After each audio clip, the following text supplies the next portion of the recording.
I am Daniel Servan-Gil, Manager of Programs at the Global Center for Pluralism. I am delighted to be joined today by our Global Pluralism Award jury member, Mrs. Paula Gaviria. Mrs. Paula Gaviria is the former presidential advisor on human rights in Colombia.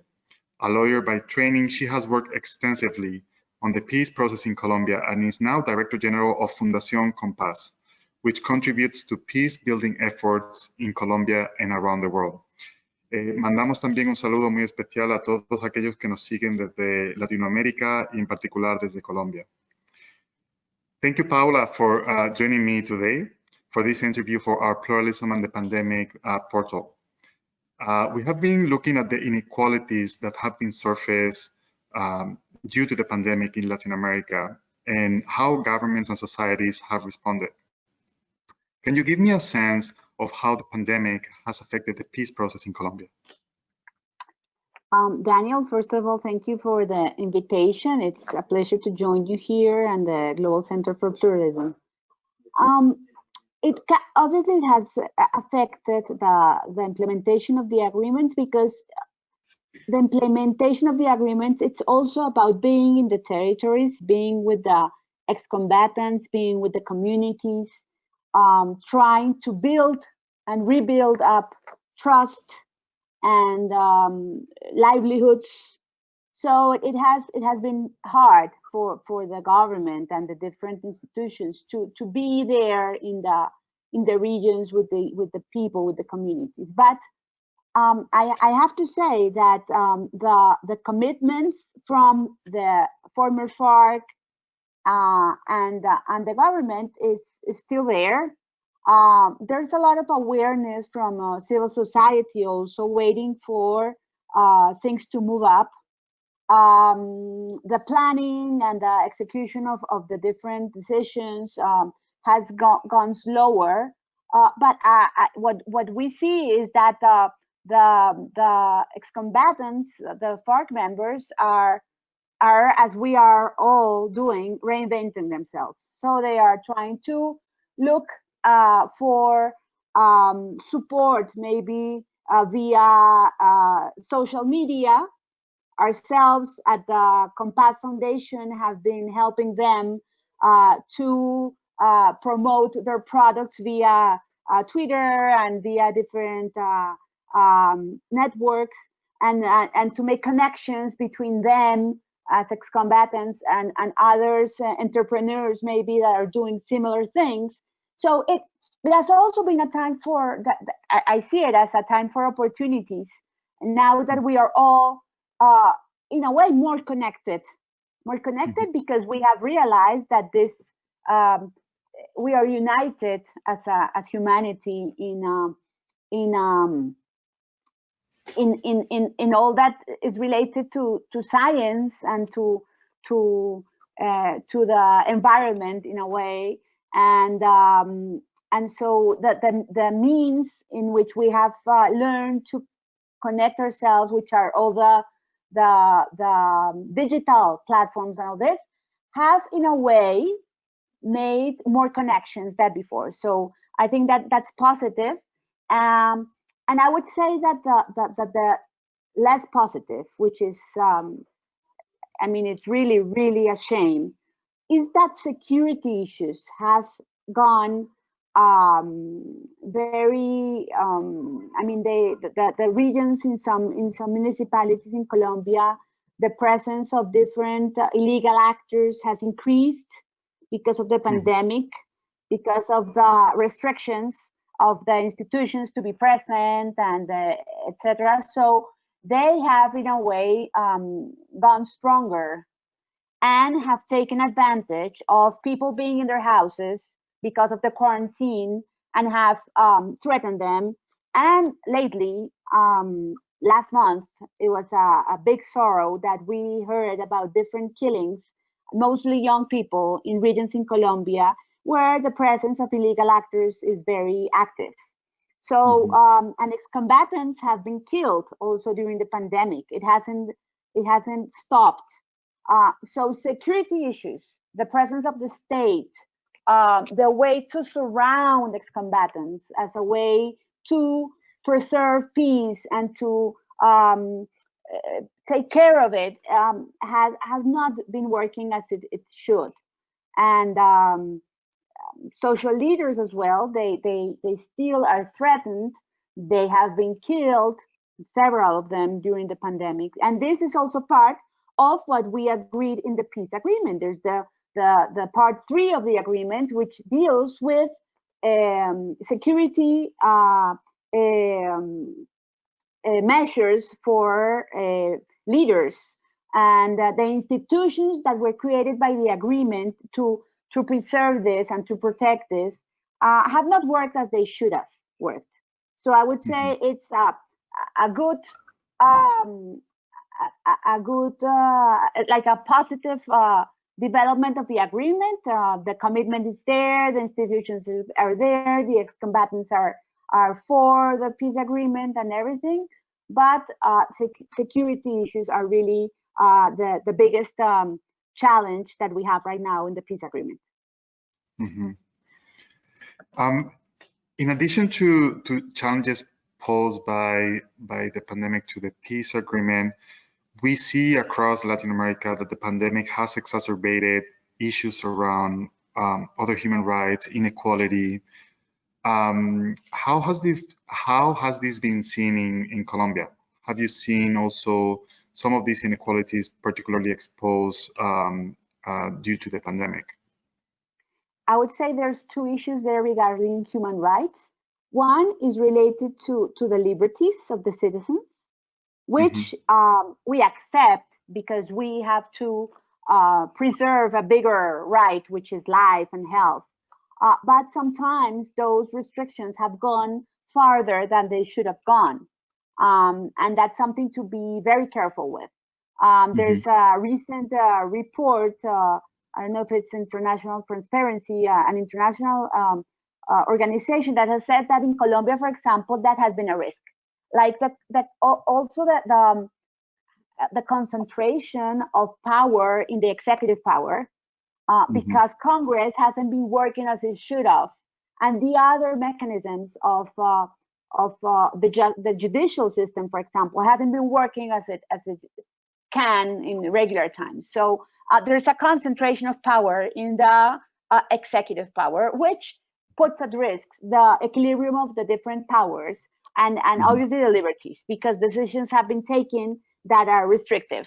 And it needs to be seen that equation between how restrictive and and when is the time to just like stop with that. So that's one thing that's there regarding human rights. The other, well, we already talked about the security issues and the threats to life, but there's also the impoverishment of the population. I mean, Colombia is a country that had gone and scaled up its numbers, its indicators regarding employment. We had reduced to 1 digit the unemployment, which for many decades had been for 2 digits. And we are going back to that, the moment that we had 10 or 15 years ago. So there's the impoverishment of the population, that's definite. And that some indicators have shown that women have been the most affected also. Employment for women has been the one that has been most affected. So those rights there are at risk. And I think this is a common situation for different countries in Latin America. And well, you know, United Nations has said that we have gone back 30 years, so that it's going to take us more than 20 years to recover. So that's one thing that we're going to have to and that's part of what you work and what you promote at the Global Pluralism Center, which is leaderships. We're going to have to think of which are the leaders that we're going to need now, because this has to be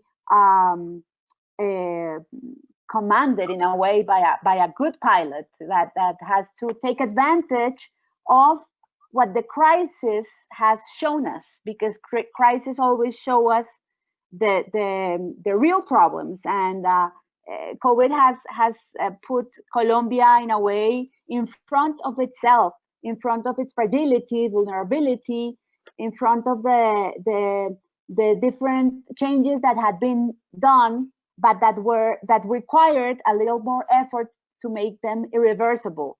So I think we're going to need good leaders for the times that are going to come now. Mm-hmm. Paula, in addition to all the many hats and many things you're involved with, you're also member of the UN Secretary General's task force on displacement.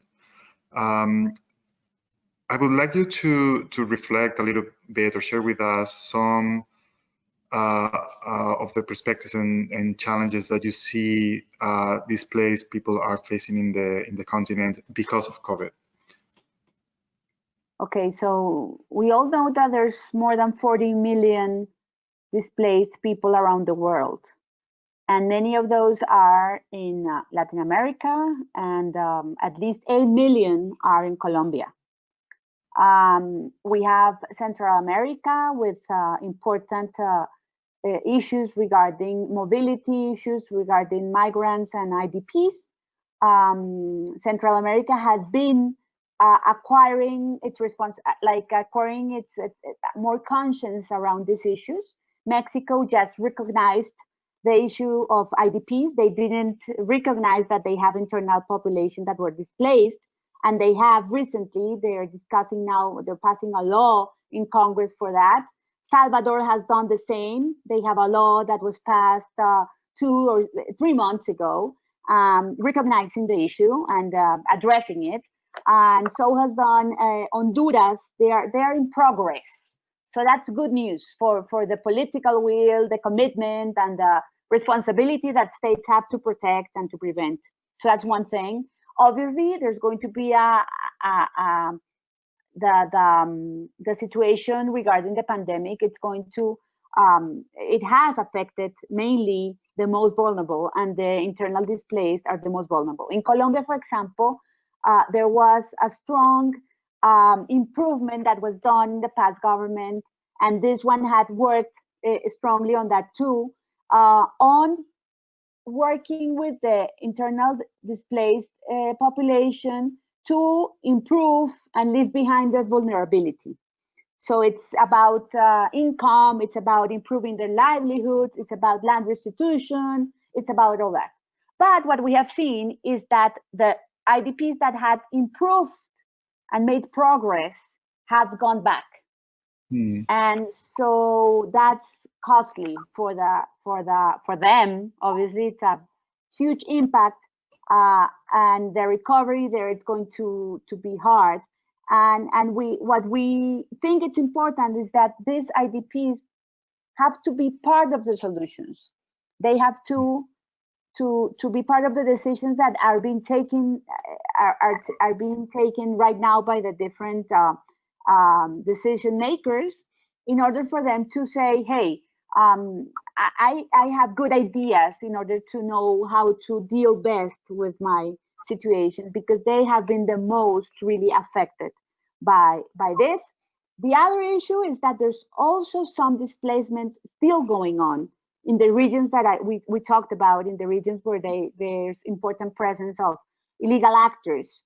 So there's also there's confinement in the Chocó region, for example, because there's the fight between the ELN and the different illegal groups, and we haven't been able to come to a new start with the ELN, and that's something that's very urgent here in Colombia for some regions like the Chocó region. I don't know why we haven't paid attention to what the Secretary General said about putting an end to violence and to conflict, because we have a bigger issue as humanity to deal with, which is the COVID. He made a statement about that, and I really wish that in Colombia we paid attention to that, because displacement is still occurring, confinement is there, and we really need to address the big issues that IDPs face right now, which are the impoverishment of most of them.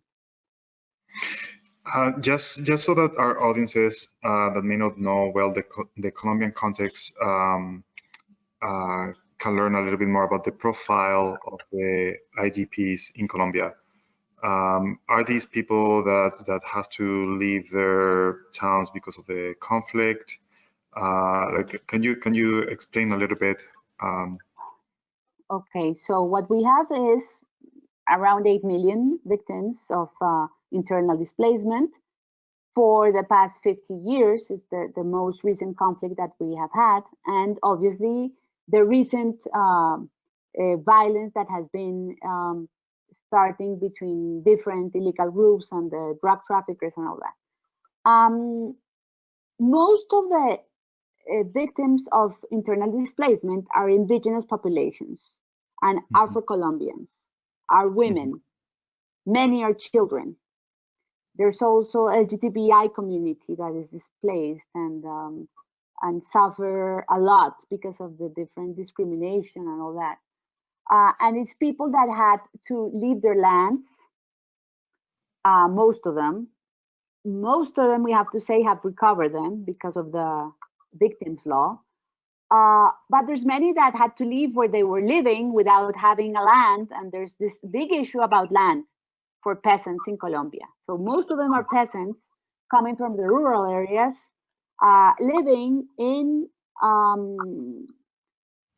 13 cities in Colombia, in the capital cities. The 60% of the population, of the IDP population, lives in 13 cities in Colombia. So there's this belts of poverty around the cities. There's also intra-urban displacement. So there's this also the challenge about how to integrate internal displacement population into the cities, because there's also mainly in the young generations a lack of interest of going back to their lands. I mean, there's this big issue there because of not the lack of opportunities for young people in the rural areas. So people are mostly concentrated in the cities, and the state obviously has the big challenge of giving for them durable solutions and trying to really compensate for what they have suffered and help them regain back their lives. So that's mainly the profile of the IDPs.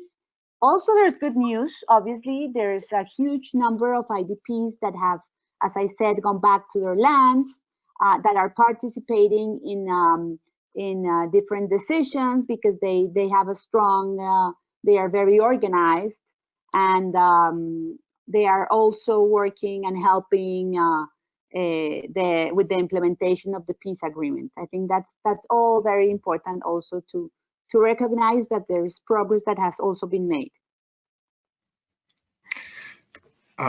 Finishing with those few words of hope, what do you hope Latin America and its leaders learn from this pandemic and take forward into the future? And in particular, with regards to these populations that have been highly impacted, the indigenous, Afro-rural populations in Colombia and Latin America? The famous, in Colombia, we are talking now about different words with an R, like rebuilding, recovering, regaining, reconstructing, reinventing. And obviously reconciliation is in the middle, and it's part of what we are really hoping for. So in all these R words, in the regaining, I think mostly of trust, I think it's key. But in all these R words, I think leaders have to really think about the importance of listening to people, to connect with what different leaders and communities are saying and are expecting. I think that connection, which has been broken for a long time between leaders and the communities and political leaders, that connection has to be made again. And and mainly with the indigenous and the Afro-Colombians that live in the regions. They know how to deal with crisis. They know how to deal with problems, and this is not the first crisis that they come up with. You know, they have gone through many, and victims in Colombia have gone through many crises and have stood up and have regained their power to rebuild their communities and transform their reality. So I think that leaders have to connect more with those leaders in the regions, with those communities. There's a huge thing about recovering and having different relations with the environment. I think that's if at least we can learn from that. I mean, if only we take after this crisis has gone, the right decisions between regarding the environment and climate change and deforestation. We recently had a webinar with different indigenous and community leaders from different regions of Colombia that have been developing different initiatives, economic initiatives, that they live from the forest. They have learned to live with and from the forest without destroying it. So that's, I mean, while we think it's irreconcilable between development and conservation, they have known that you can do it. I mean, there's a way to do it, and to do it right, and to do it better for them, for the communities, and for humanity. So I think that if leaders listen to these examples, to these good practices, there's a lot that we can gain as humanity. The leaders have to be more empathic. They have to be closer to that reality. They have to be, I don't know, it's a big opportunity, I think. And I think that that there's more commitment also from society. I think that society, because leaders cannot work by themselves. And I think that society, we have proved that we are resilient. We all have proved that. And I think that leaders can take advantage of that. They are not alone anymore. I mean, they can have this, they can be surrounded if they take the right decisions. Society, I think, is more connected right now with the big issues of others. I think society as a whole now is more empathic. And if we come out of this pandemic, just being more conscious, more empathic of the suffering of the others, and including that suffering in our own worries and worries as part of a society, we can all be a better a society as a whole. I think it's about inclusion, it's about participation, it's about pluralism. Yeah, thank you so much, Paula, for joining me today, and thank you so much for this very timely and thoughtful analysis of the situation in Latin America.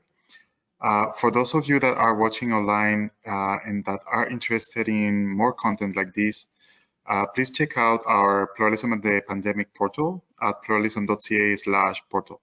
Thank you very much, Paula. Thank you, Daniel.